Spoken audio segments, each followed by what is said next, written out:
There are books and books written about Muhammad that tell you, one thing we know for sure about this man, he had an outside source of information. One book I've got says the Quran was written by a committee, because they've established so well that there's information in there that an Arabian shouldn't have known. He must have had someone from the outside bringing him this information. So they say, one thing we know for sure, he had an outside source of information. Now, he said this book was a revelation. Descriptions of the human embryo in the Quran cannot be based on scientific knowledge in the 7th century. The only reasonable conclusion is that these descriptions were revealed to Muhammad from God, from God, from God, from God, from God, from God. As my knowledge of science grew, 25 years ago, in basically a flash, I came to the conclusion that the universe is so perfectly made and everything so perfectly matches together that there must be God and only one God. And only one God. So I accepted there is God, but I was not looking for a religion. I thought all religions are wrong. Christians say this is one.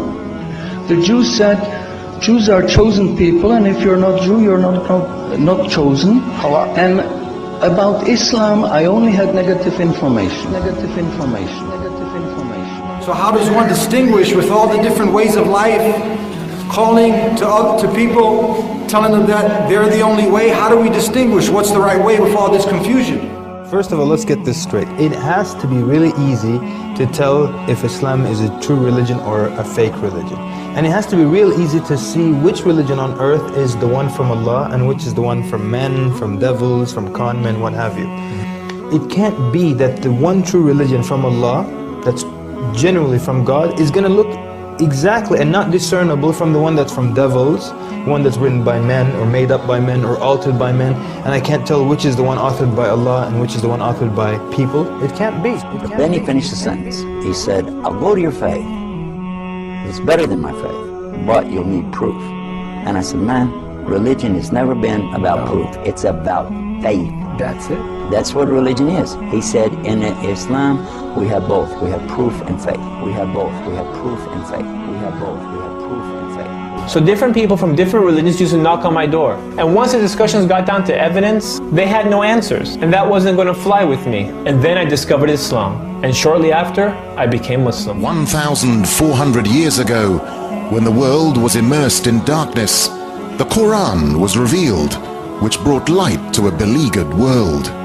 And whereas the earlier books came with many scientific mistakes, due to the hand of man having delved into them, the Quran had none of these contradictions. The world thought there could be no reconciliation between religion and science.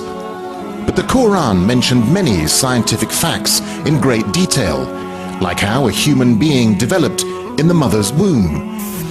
As a medical doctor, particularly attracted to natural sciences and physiology, I must confess that in 1972, when I read the Quran in the original text for the first time, these data concerning man were those which impressed me most. Muhammad could not have known these facts about human development in the 7th century because most of them were not discovered until the 20th century.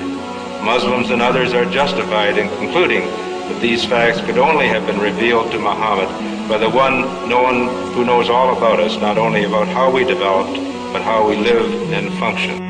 And described other scientific facts which amaze the world's renowned scientists.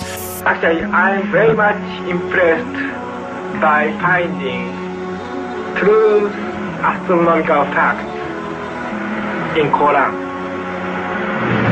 I personally can't see how this could be a mere chance. There are too many accuracies. And like Dr. Moore, I have no difficulty in my mind reconciling that this is a divine inspiration or revelation which led him to these statements. Let me go straight to the second argument, which is about the miraculous nature of the Quran. The Quran being a signpost to the transcendent. What I mean by this is that the Quran can only be best explained by the fact that it is a divine book. And I'm going to use the inimitability of the Quran for this. Now, what do I mean by inimitability? What I mean by inimitability is that the Quran cannot be emulated, reproduced, matched or copied with regards to its literary and linguistic features. But since Prophet Muhammad, peace be upon him, is the last messenger that was sent to mankind, isn't it fair that his message, the miracle that came with him and his message be preserved till the end of time, so that humans can still make that judgment call whether this miracle and message is in fact man-made or divine, man-made or divine, man-made. And then when I was maybe about 1/3 in Quran, I remember telling my wife, you know, this Muhammad, he must have been a very smart, very intelligent man, because this book is very clear, very logical, very easy to follow, and there are no contradictions. No contradictions. But then as I read later, I suddenly saw a scientific fact which I knew was only discovered in the 20th century. So immediately I saw that Muhammad is not the author of the Quran. That Muhammad is a messenger sent by God to give the Quran to mankind. Muhammad is a messenger sent by God to give the Quran to mankind.